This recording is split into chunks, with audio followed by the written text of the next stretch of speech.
Olá, muito bom dia, terça-feira, dia 17 de junho. Começa mais uma edição do Noticidade Manhã, o seu telejornal com as principais notícias da região nas primeiras horas do dia. Sem perder tempo, nós começamos esta edição com a prestação de serviço e as informações do trânsito.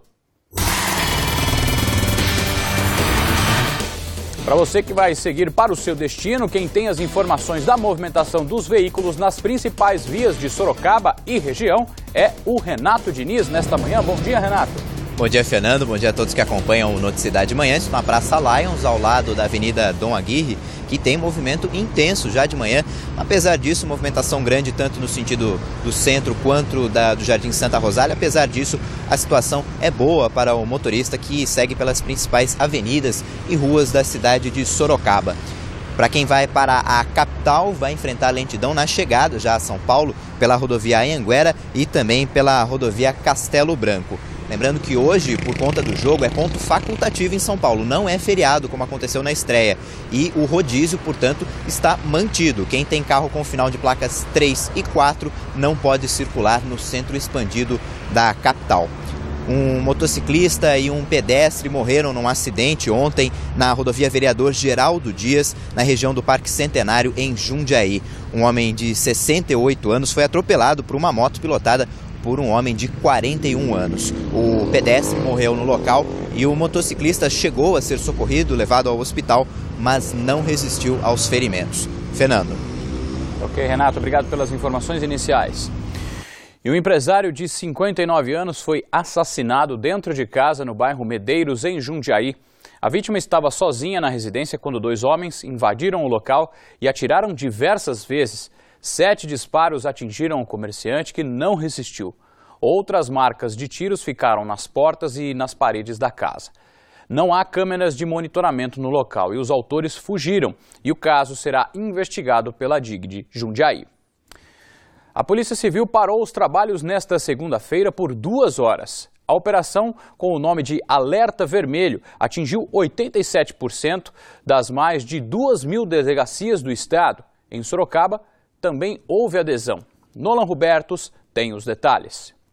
O objetivo da Polícia Civil do Estado de São Paulo foi mostrar à população sobre as supostas dificuldades que sofrem delegados e também investigadores de polícia. A manifestação, chamada de Alerta Vermelho, partiu da Associação de Delegados de Polícia do Estado de São Paulo, que diz que os delegados hoje em dia só conseguem fazer o BO, formular o BO e não mais investigar os crimes. O plantão norte de Sorocaba ficou bem movimentado. Uma das pessoas que tentou ser atendida teve a casa furtada e não conseguiu registrar o BO. Eles falaram que tinha que reaver, né? Um problema deles aí, que estava de alerta vermelho, né? E não fizeram um boletim de ocorrência. Eu tô aqui aguardando para ver, né? Mas desde as 3 horas da tarde fica complicado.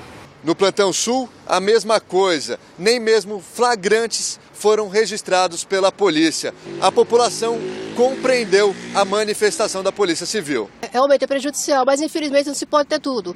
Porque eu também sou funcionária pública, eu sei quanto o descaso do governo com o profissionalismo. Depois das 6 horas da tarde, o atendimento voltou ao normal. Nolan Robertos, de Sorocaba. E agora nós vamos à redação do SBT Manhã na capital para saber os destaques desta terça-feira. Pela primeira vez, uma mulher assumiu a presidência do Superior Tribunal Militar.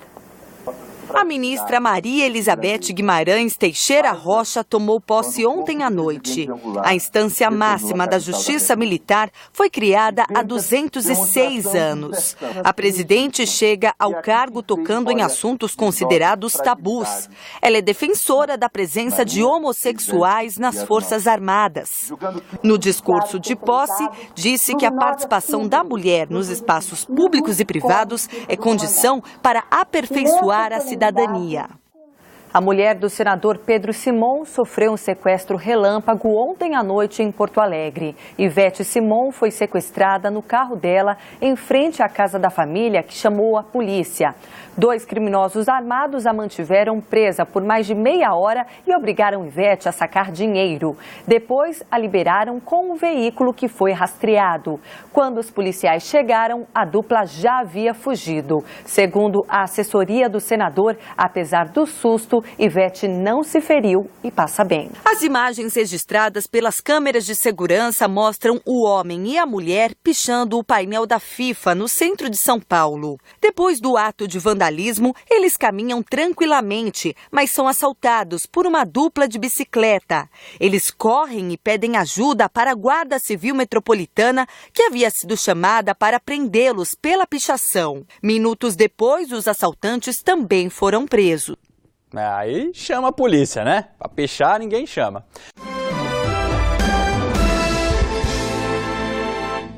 Sete horas e 8 minutos, uma audiência pública na Câmara Municipal de Sorocaba discutiu nesta segunda-feira o atendimento aos dependentes químicos e a falta de um hospital exclusivo na cidade.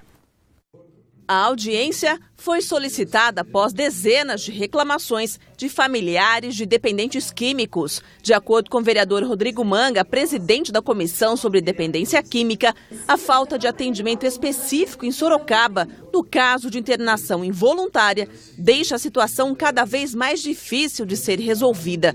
O vereador cita 2 casos recentes que chegaram ao gabinete de 2 viciadas menores de idade. Uma adolescente de 13 anos que se prostituía por R$3 até para poder consumir o crack, não conseguiu ajuda na rede municipal. Uma outra adolescente de 16 anos que também estava no CAPS e o CAPS não conseguia controlar o comportamento dela, acabou liberando ela para uma outra entidade que nada tem a ver com dependência química. 3 dias depois ela se suicidou.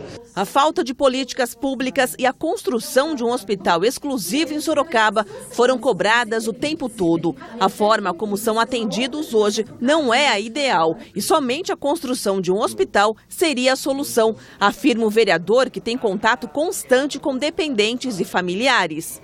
O poder público ele resiste muito na questão da internação involuntária, mas eles estão vendo casos aqui chocantes que até nem eles conheciam, então não destacaram para eles, mas eles precisam agir. Questionado sobre o hospital, o secretário da Saúde, Armando Raggio, discorda do atendimento em local exclusivo para dependentes. Eu não colocaria a construção de um hospital para tratamento de droga exclusivamente, porque droga, muito bem colocado, está sempre associado com algumas outras condições psicológicas de estrutura ou momentâneas, conjunturais, que são graves e que exigem tratamento adequado. Me parece muito mais conveniente que a gente estruture toda essa rede simultaneamente. E pode ter o ganho, sim, do governo do Estado, um apoio a unidades clínicas dentro da nossa rede.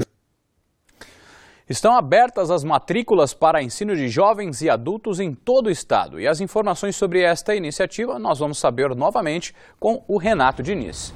Fernando, são matrículas para turmas do 2º semestre, para quem está interessado em concluir o ensino fundamental e o ensino médio. Para a gente ter uma noção, mais de 1.000 pessoas fizeram parte da educação de jovens e adultos aqui em Sorocaba nessa primeira metade do ano, 240 mil em todo o estado de São Paulo.